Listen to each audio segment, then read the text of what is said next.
Good morning, students. Myself, Jyoti Deval, Assistant Professor Political Science, SPC Government College, Ajmer. पिछले lecture में हमने supreme court की शक्तियाँ और उसके कार्यों के बारे में बात की थी। आज हम भारतीय जो संविधान है उसमें संशोधन प्रक्रिया या अमेंडमेंट प्रोसेस जो है वो किस तरह का है उस पर बात करेंगे।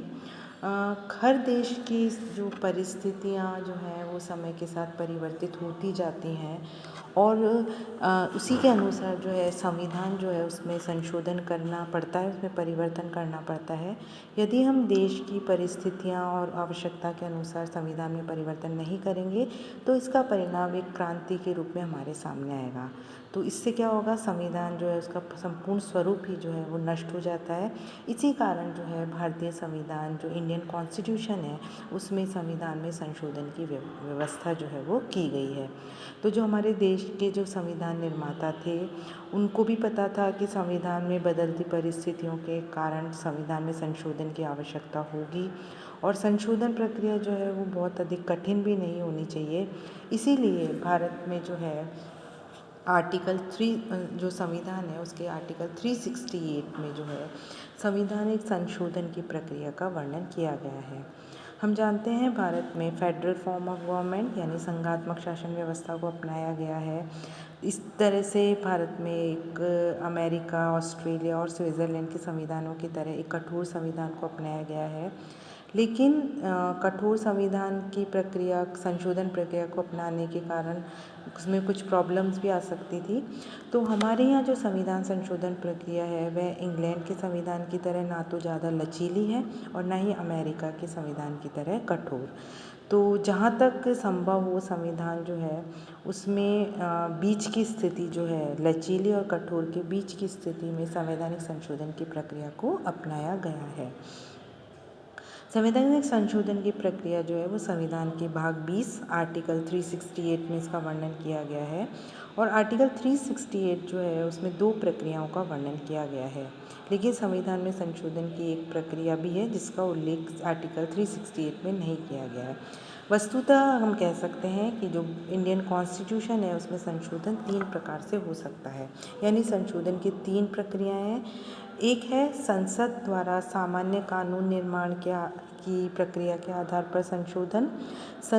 दूसरा है संसद के विशिष्ट बहुमत द्वारा संशोधन की प्रक्रिया और तीसरी है संसद के विशिष्ट बहुमत और राज्य विधानमंडलों के अनुमोदन से संशोधन की प्रक्रिया। बात करते हैं सबसे पहले पहले प्रकार की। पहला है संसद द्वारा कानून निर्माण की प्रक्रिया के आधार पर संशोधन। भारतीय संविधान जो है बहुत बड़ा संविधान है, व्यापक है और जो हमारे संविधान निर्माता थे वो इस बात से परिचित थे कि संविधान के कुछ प्रावधानों में जल्दी अथवा समय समय पर परिवर्तन की आवश्यकता हो सकती है और इसके साथ संविधान निर्माता जो है वो संविधान में आवश्यक लचीलापन भी चाहते थे। इसलिए संविधान कठोर होते हुए भी संविधान के कुछ अंश ऐसे हैं जिसमें संसद जो है उसके दोनों सदनों के पृथक पृथक साधारण बहुमत यानी सिंपल मेजॉरिटी के प्रस्ताव को पारित कर राष्ट्रपति के पास स्वीकृति के लिए भेज सकते हैं और राष्ट्रपति की स्वीकृति मिलने पर संविधान जो है इसमें संशोधन कर सकता है, यानी राज्यों के क्षेत्र, सीमा, नाम में परिवर्तन, कुछ शर्तों के साथ राज्य विधानमंडल के द्वितीय सदन का गठन और समाप्ति, नागरिकता, अनुसूचित जातियों व अनुसूचित जनजातियों से संबंधित व्यवस्था, संसदीय विशेषाधिकार, संसदीय गणपूर्ति, संसद द्वारा कानून निर्माण हेतु अपनाई गई प्रक्रिया आदि कुछ ऐसी व्यवस्थाएं हैं जिसमें संसद के जो दोनों सदन हैं उनके साधारण बहुमत के द्वारा संशोधन किया जा सकता है। जो आर्टिकल 368 है उसमें 2 प्रक्रियाओं का वर्णन और है। दूसरा है संसद के विशिष्ट बहुमत द्वारा संशोधन की प्रक्रिया। इसके अंतर्गत संविधान की वे व्यवस्थाएं आती हैं जिसमें संसद के विशिष्ट बहुमत द्वारा ही संशोधन किया जा सकता है। संविधान के ऐसे संशोधन का विधेयक संसद के किसी भी सदन में प्रस्तावित किया जा सकता है यदि संसद का वह सदन कुल सदस्य संख्या के बहुमत और उपस्थित और मतदान में भाग लेने वाले सदस्यों के 2/3 बहुमत से उस विधेयक को पारित कर दे तो उसे दूसरे सदन में भेज दिया जाता है और उस सदन में इसी प्रकार पारित होने के बाद वह राष्ट्रपति की अनुमति से संविधान का अंग बन जाता है। हमारे फंडामेंटल राइट्स, डायरेक्टिव प्रिंसिपल्स और जो संविधान की अन्य व्यवस्थाएं जो प्रथम और तृतीय श्रेणी में नहीं आती वो इसी के अंतर्गत आती हैं। फिर है तीसरी प्रक्रिया संसद के विशिष्ट बहुमत और राज्य विधानमंडल के अनुमोदन से संशोधन की प्रक्रिया। यानी अंतिम और तीसरे वर्ग में संविधान की वे व्यवस्थाएं आती हैं जिसमें संशोधन के लिए संसद के विशिष्ट बहुमत अर्थात संसद के दोनों सदनों द्वारा पृथक पृथक अपने कुल बहुमत और उपस्थित और मतदान में भाग लेने वाले सदस्य 2/3 बहुमत से विधेयक पारित होना चाहिए। विधेयक का राज्यों के कुल विधानमंडलों में से कम आधे राज्यों की स्वीकृति जो है वो होनी आवश्यक है। तो जो जैसे राष्ट्रपति का निर्वाचन आर्टिकल 54, राष्ट्रपति के निर्वाचन की पद्धति आर्टिकल 55, संघ की कार्यपालिका शक्ति का विस्तार आर्टिकल 73, संघीय न्यायपालिका संविधान के भाग 5 का अध्याय 4, राज्यों के उच्च न्यायालय संविधान भाग 6 का अध्याय 5, राज्यों की कार्यपालिका शक्ति का विस्तार आर्टिकल 162, संघीय क्षेत्रों के लिए उच्च न्यायालय आर्टिकल 241 आदि जो हैं वो इसके अंतर्गत आते हैं।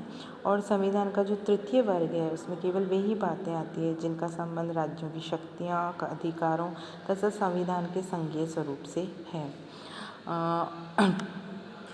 जो अगर हम ये थी तीनों प्रक्रियाएं संविधान संशोधन करने की।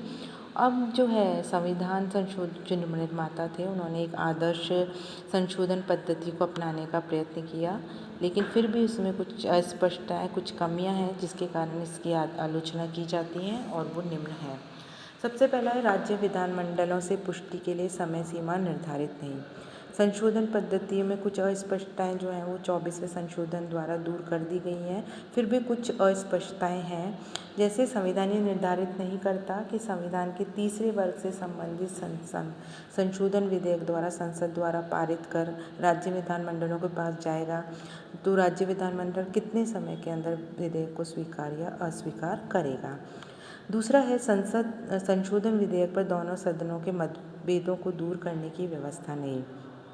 यदि साधारण विधेयक के संबंध में संसद के दोनों सदनों में मतभेद की स्थिति हो तो अनुच्छेद 108 के अंतर्गत राष्ट्रपति दोनों सदनों की सम्मिलित बैठक बुला सकता है लेकिन संविधान संशोधन विधेयक पर मतभेद की स्थिति में दोनों सदनों की सम्मिलित बैठक की व्यवस्था नहीं की गई है। मतभेदों को सुलझाने के लिए व्यवस्था का अभाव में जो राज्यसभा जो है कुछ उदाहरणों में संविधान संशोधन के कार्य में बाधक भी बन गई है। फिर है संविधान में संशोधन हेतु राज्य विधानमंडलों के पास पहल की शक्ति नहीं।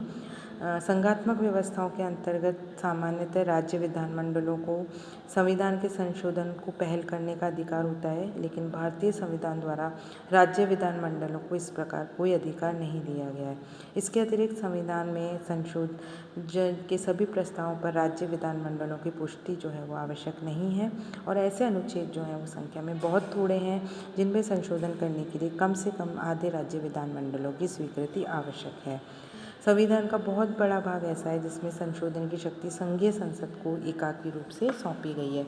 तो आलोचक इस आधार पर कहते हैं कि राज्य विधानमंडलों का संशोधन का जो अधिकार है वो बहुत कम है, इससे उनके जो संघात्मक स्वरूप है उसकी अवहेलना होती है। फिर है संविधान संशोधन विधेयकों पर जनमत संग्रह की व्यवस्था का अभाव। लोकतांत्रिक व्यवस्थाओं में संविधान संशोधनों पर लोक निर्णय जनमत संग्रह रेफरेंडम जो है होने की व्यवस्था होती है, जिससे संसद जो है वो बहुमत दल मनमानी ना कर सके और संविधान संशोधन की अंतिम शक्ति जो है वो जनता में निहित रहे। लेकिन जो हमारे यहाँ जो है वो ऐसे जनमत संग्रह की व्यवस्था नहीं की गई है। लेकिन इन सब कमियों के बावजूद संविधान संशोधन की इन कमियों के बावजूद भी ये इनकार नहीं किया जा सकता कि संशोधन प्रक्रिया व्यवहारिक रूप से अगर हम प्रैक्टिकल रूप से देखें तो बिल्कुल ठीक है, परफेक्ट है। भारतीय संविधान वस्तुतः लचीलेपन और कठोरता का मिक्सचर है। तो विश्व के जो अन्य संघात्मक संविधान हैं उनकी तुलना में ये लचीला है। तो भारत के संविधान जो निर्माता हैं उनके द्वारा संविधान के अन्य उपबंधों की तरह संवैधानिक संशोधनों को भी सैद्धांतिक उलझनों में खोने के बजाय व्यवहारिकता का मार्ग जो है वो अपनाया गया है। Thank you so much.